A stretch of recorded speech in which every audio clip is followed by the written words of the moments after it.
Hi అండి, welcome to అమోఘం by Aparna. ఈరోజు మనం తోటకూర పప్పు ఎలా చేయాలో చూద్దామండి.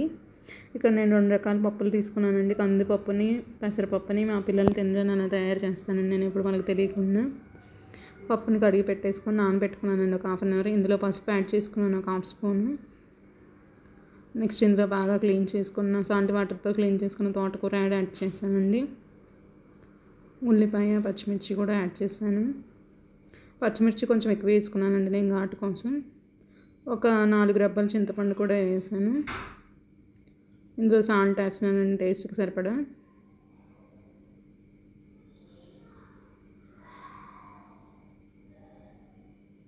ఇందులో పప్పు పొంగకుండా ఉండడం కోసం ఒక స్పూన్ ఆయిల్ కూడా యాడ్ చేస్తున్నానండి నేను ఇక్కడ.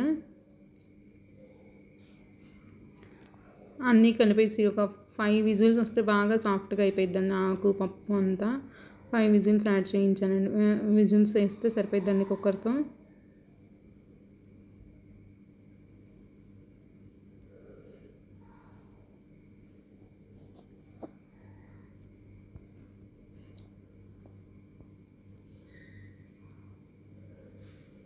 ఫైవ్ విజిల్స్ వచ్చినాక బాగా సాఫ్ట్గా అయిపోయిద్దండి. ఎనిపేసుకుంటున్నాను నేను పప్పు గుత్తుతో ఇక్కడ పప్పుని.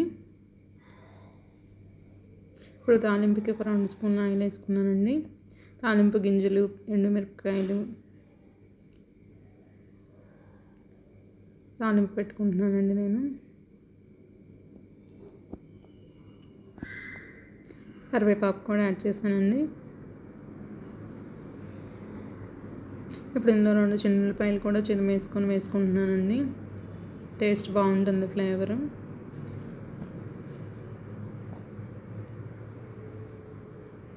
పసుపు ఆల్రెడీ పప్పులో వేసానండి, వేయలేదు. ఒక స్పూన్ మాత్రమే వేసుకుంటున్నాను చిల్లీ పౌడర్ నేను.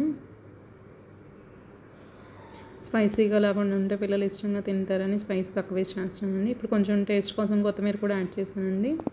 ఇంకా పప్పును కలిపేసుకోవడం అండి తాలింపులో.